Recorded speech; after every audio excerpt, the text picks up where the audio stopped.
Welcome to the first episode of the highly anticipated, long in development, I Want to Know podcast. My name's Josh Spector. I will be your host. If you have no idea who I am, I'm the creator of the For the Interested newsletter, which you can check out at fortheinterested.com. I've written it for about 6 years. There's about 18,000 creative entrepreneurs who read it every week. I'm also a consultant who helps people grow their audience in business. And I want to start by saying why I'm doing this podcast. I'm doing it to help creative entrepreneurs get their questions answered.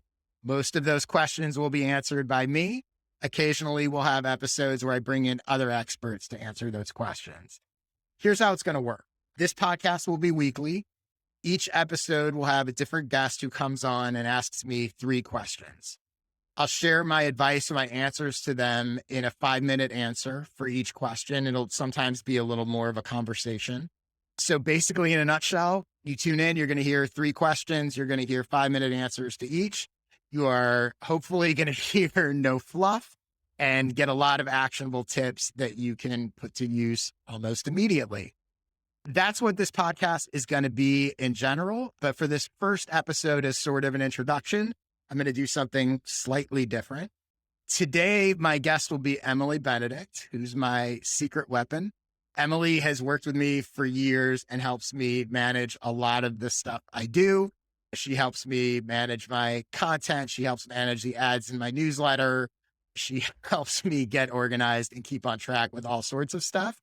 So I thought a good way to kick off this podcast would be to bring her on, let her ask me 3 questions about what this podcast will be, why I'm doing it, and sort of give you a sense of what to expect as we get into the typical or normal episodes that are to come. For the introductions in this podcast, again, I feel like on a lot of podcasts, people go on and on about what someone did in kindergarten and no one really cares when they get to the point. So I'm asking guests to send me basically a 3-sentence introduction so they can let you know a bit about who they are. Here's what Emily said. Emily spent nearly 15 years in corporate communications and public relations for some of the biggest brands on the planet, including the Oscars, where I actually worked with her. That's how I met Emily years ago. Starbucks and Searchlight Pictures. She's now a solopreneur running her own agency, ESB Media, and helps clients, including me, with everything from PR to social media to copywriting and branding.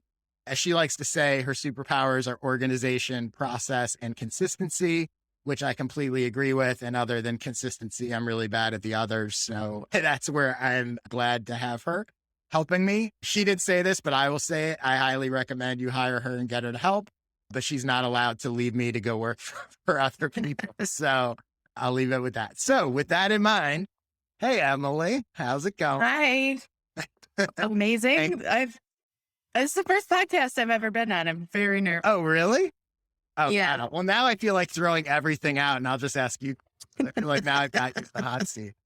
Thank you for doing this. I appreciate it. I figure nobody knows me and my business, my audience better than you. So I figured you'd be the perfect person to have come on and sort of, as you know, I've been talking about doing a podcast for a really long time. I've had some sort of starts and stops where I've recorded episodes and not put them out.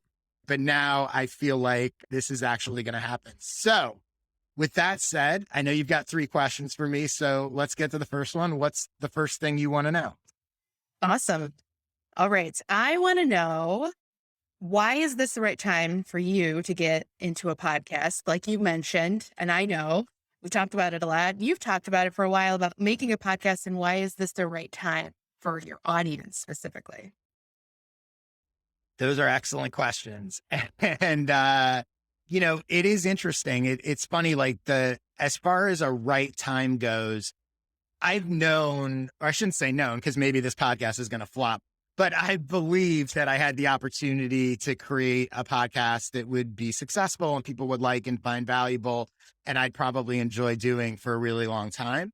I also know that to do it right takes time and commitment. So one of the reasons I waited for so long is because I wanted to make sure that if I was going to do it, I was going to have the time and the ability to sort of do it right and commit to it which I feel like I've now gotten to a point sort of 6 years into being a full-time solopreneur, creator, entrepreneur. I've gotten to a point now where I do feel like I have that time. The other thing is I've over the years between consulting and I, answer people's questions on email all the time and Twitter and all this stuff. I do so much of this, what I call kind of micro coaching or consulting all the time. And lots of times I answer people's questions and they may be specific to them, but I know that there's so many other people that would find that answer valuable because they have similar challenges. And it always sort of bummed me out. I feel really good about being really helpful to the person who had asked the question. But in the back of my head, I would sort of go, wow, I know that so many other people, if they could see this conversation or hear this conversation that I just had with somebody on Zoom, that they would find it really valuable. So this is the format I came up with for this show is specifically designed to take that experience and sort of scale it to reach more people and provide more value to them. The other thing is this is an opportunity for my audience. There's not a lot of shows where literally anyone can be a guest, even if you've done nothing. And so I have set up a page where anyone can go to joshspector.com/questions and you can literally apply to be a guest and just say, these are the 3 questions you would want to ask. And if your questions are interesting enough, and I think other people will find that my answers and the conversation valuable, I would love to have you on. And by coming on, you will not only get answers and get some quote unquote free consulting, you'll also get exposure to my audience, both in the podcast and in my newsletter and all that. So I think the format is kind of a cool opportunity to provide value to my audience in multiple ways.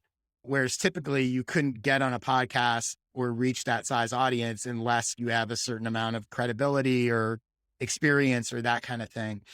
And then the other piece about why now is the right time. And this is, I think, an interesting part that people don't talk about enough. I have become much more comfortable. I've been a guest on a lot of podcasts. I've also, it's funny, one of the silver linings of the pandemic and everything going virtual and everything going to Zoom is it sort of forced me to be comfortable on camera, video, even in a sort of one-to-one situation like this. And I think that probably held me back for a while. In some ways, I figured if I was going to do a podcast these days, you might as well record it video as well. It seemed kind of like foolish not to be able to put it on YouTube, to be able to cut up clips to promote and that kind of thing. And so I think there was a time probably where it almost held me back because I didn't want to do a podcast and not do video, but I wasn't really comfortable doing video. And I really do think the pandemic and Zoom world in general, where everything is Zoom, has led me to become more comfortable, which has sort of gotten me to a point personally where I feel more ready to do it. It doesn't feel as daunting as it probably did a couple of years ago. And I would add sort of one more quick thing to that. And, different people have different levels of comfort with different things, right? So for some people, they're uncomfortable with video or audio or speaking or writing or publishing. I view, for all creators in general, I view it as a trajectory with what you become comfortable doing, right? So for me, my first blog was in like 1999. And I've had, done all the stuff, and I've, for years it was anonymous. Then I would gradually get comfortable blogging in my own name. Then there was a long time where it's like, I wasn't comfortable. I was comfortable blogging and maybe posting on Twitter under like the brand name of whatever I was doing, but not comfortable sharing it on my personal accounts. So I would literally write blog posts and be like, I can't share this on Facebook or whatever I was using at the time because I just wasn't insecure, whatever. I just wasn't comfortable enough doing it. And one of the things I've realized for myself, and also in talking to other people that are sort of on this journey, is it takes time, and like you eventually get there. Right. And I think I've now gotten to the point where this piece of it, I'm now comfortable with. other pieces of it came sooner, writing, publishing. Obviously, I'm now really active on Twitter. Now I'm sort of here. So I think that's another piece in terms of like why it's happened now, as opposed to, it's not that now I suddenly think podcasts are valuable. Like 4 years ago, 5 years ago, I knew having a podcast or videos or any of that stuff would have been helpful. I just wasn't ready to. I'm very proud of you. I've known you for 10 years. We're just for the last 6 or 7, and I know how much you resisted video. So I could see your trajectory. And I identify with that. Like I don't post anything because I'm afraid. And so I totally. I know. And I'm constantly nagging you of like, you got to do it. But I also know like you'll get there. This is your first podcast. It won't be your last. Give it. Oh gosh. All right. So what else do you want to know? Okay. I want to know, and this is usually any idea that you come up with because you always have a million ideas all the time, but I want to know how you got the idea for this podcast format. It's definitely different than how most hosts structure their podcasts and their episodes. We're so used to just traditional Q&As. How did you come up with this idea? Sure. So it was an evolution, but I would say it started with kind of thinking about and figuring out and knowing what I didn't want to do. So the first obvious choice that I think most people do when they're like, oh, I'm going to start a podcast, is they do the typical interview show, right? They go, oh, I'm going to bring on experts and interview people, talk about whatever their niche is. And I listen to all those shows all the time and I like them and they're great. There's a lot of those shows. And what you start to see is you start to see or hear the same people on 20 different shows talking about the same thing. And it doesn't stand out. It becomes not, some of them are valuable. Obviously it depends on the guest, but the other thing about it is, for me, I think doing an interview show like that, ultimately you're showcasing the guest's expertise. And for me, I'm a coach and a consultant and I write blog posts. To me, it was like the point of having a show is to showcase my expertise, not just showcase the expertise of others. So I knew right off the bat, like, I don't want to do a sort of typical traditional interview show for those reasons. The other thing I know is, while I listen to lots of shows that are 45 minutes or an hour or longer, and they can be really interesting, just like with my newsletter, which on weekdays is a 1 paragraph, sometimes 1 sentence only newsletter, I always try to go, how concise can I make something, right? How can I remove, like I said before, all of the fluff? There's so many podcasts that I listen to and that I like, but they'll spend half an hour talking about a person's backstory and then 10 minutes with that person actually sharing actionable tips and advice. And I'm listening to it because I want to get stuff that I can use and do. I want to get to the quote unquote good stuff. I don't just want a profile of that person's background. So I started thinking about it of like, even if it's going to be me, how do I make this sort of short and get to the point and ensure that the stuff that we're talking about is going to be valuable and people can use it, right? And so one of the ways to do that, the first part of it was, okay, well, I'm going to have people come on and talk to me as opposed to me interviewing them. I'm going to have them submit questions in advance so I can pick really good questions and ensure that I don't have people on that are always asking me the same questions, right? Because one of my original ideas for this podcast was going to be just recording some of my consulting calls and coaching calls. But then I realized there's a lot of similarities in what people have. So people are going to wind up hearing me giving the same advice kind of sometimes over and over again. So this way I get to curate the questions that I'm asked. So so each episode will have people asking different questions. It will also be, some people will ask more general questions, but a lot of the guests you'll see on here will ask, questions more specific to their real situations, which I always find is more valuable for people. Like, I try not to talk in generalities. I try to speak to like, well, let's talk exactly about the way you describe your newsletter, for example. And then the other thing is with everything that I do, as you well know, I want it to be timeless. I like things that are modular and really easy to repurpose in a variety of ways.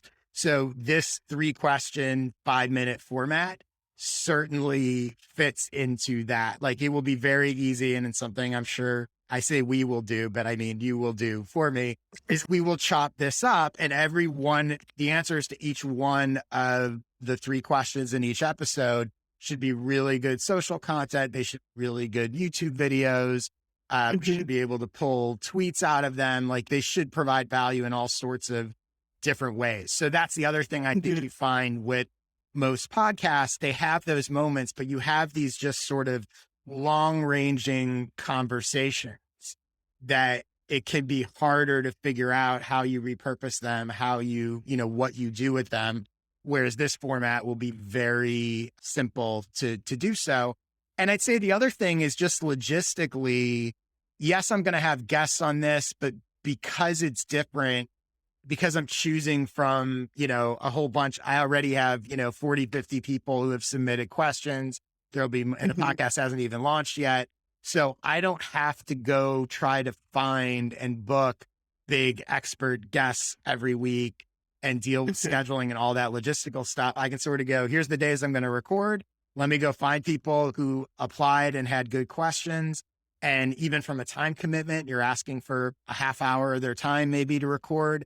From an editing standpoint, we'll do a little editing, but we're not going to do a massive amount of editing with this. So I think that's the other thing in terms of like, why is now the time to do it? I feel like I've also figured out a structure that is going to make it, it's still going to take time, obviously an effort to do, but way more manageable than I think the typical podcast is.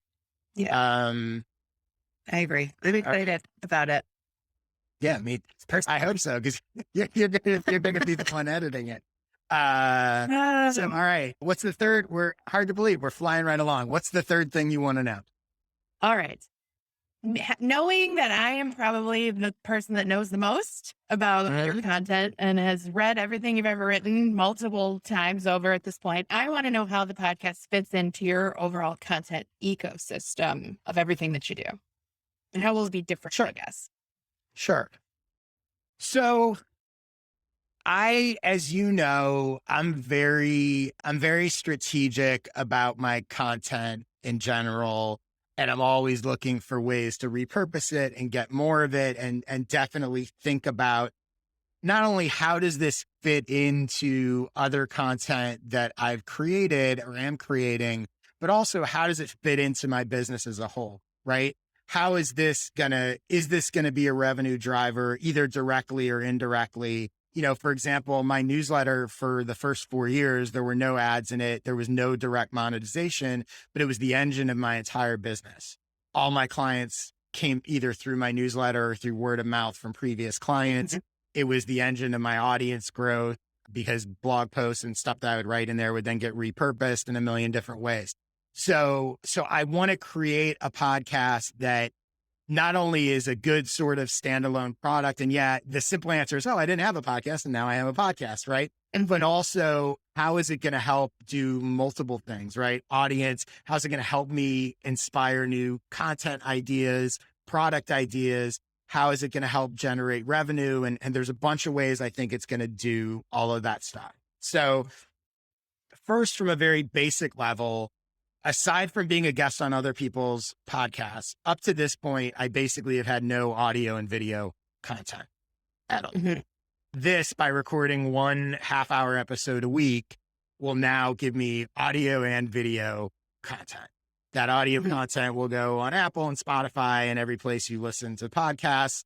The video stuff will go on YouTube. Some of those clips can be repurposed on Twitter or LinkedIn, or, we'll see how we ultimately use them. But that, from a content ecosystem standpoint, that opens up 2 new channels, meaning video and audio, even though they'll go on multiple channels that previously I wasn't using at all.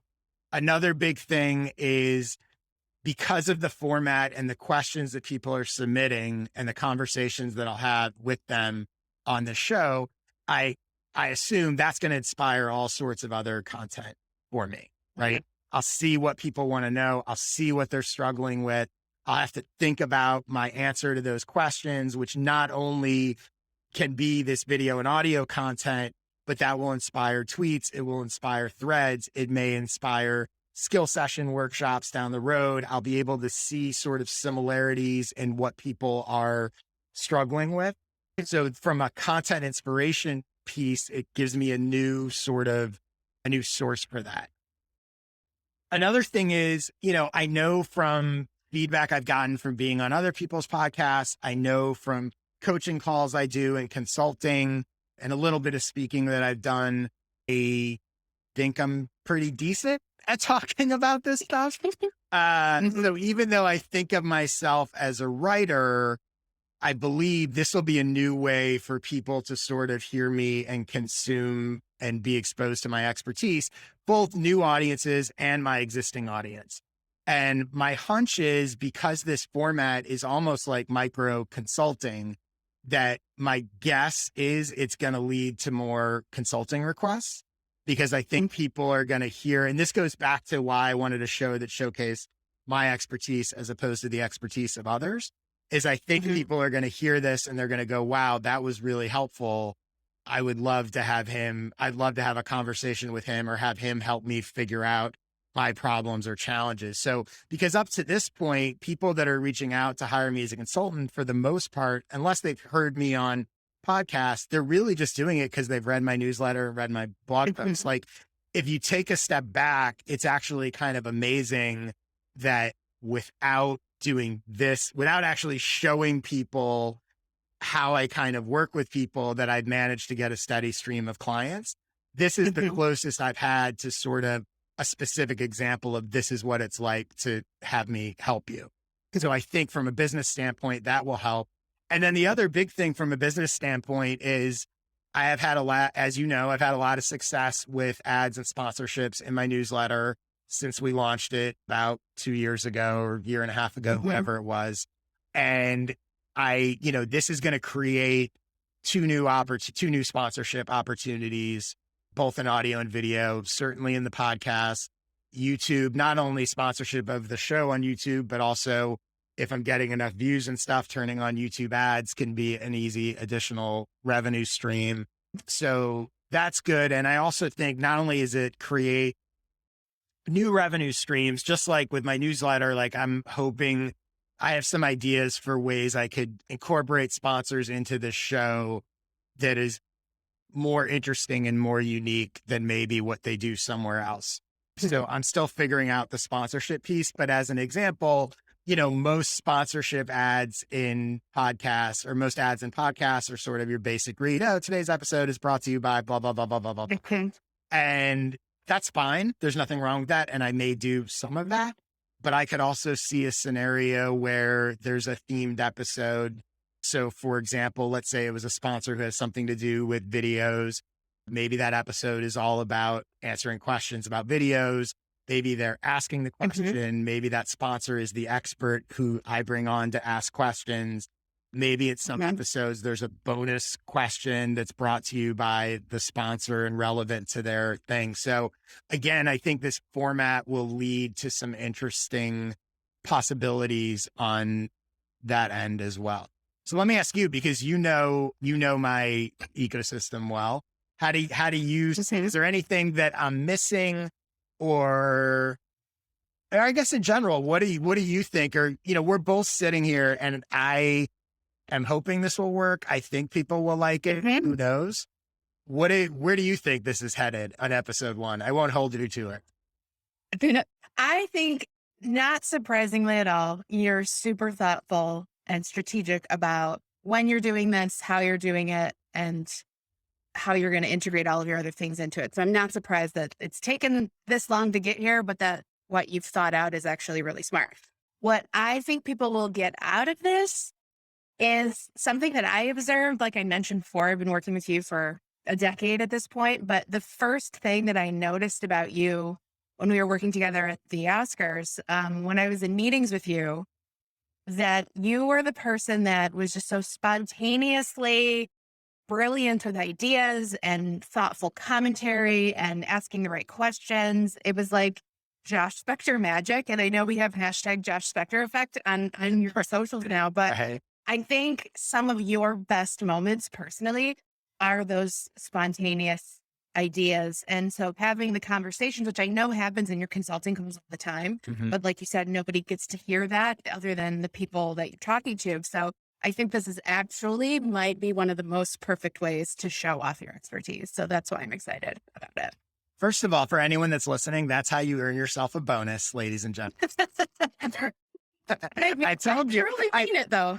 I told you Emily was smart. No, it's funny. The thing you say, and I think that goes right to, you actually did a better job of sort of saying what I was going to say about the inspiration and content inspiration that I get from people's questions, because I absolutely, that is how I come up with ideas. I think it's why a lot of times on Twitter, I'll be like, I just want people to throw me their sort of problems and struggles. Like it's almost like it's almost like a puzzle to me. So then, Yeah. that idea of like, what do you want to know? And I think when I hear that, it makes it much easier for me to sort of figure things out and come up with ideas if I'm prompted than if I'm just sitting down and trying to figure out, whoa, what advice could I give to people? So, Yeah. What are some of my favorite moments in meetings with you when we would be meeting with some of like the biggest brands on the planet to work on the show? And they would come in with these super slick presentations and things. And then, everyone would look to you and you would just toss out a question or change everything with just one super thoughtful answer. And all of these people would walk out just gobsmacked. And I would love to see that happen.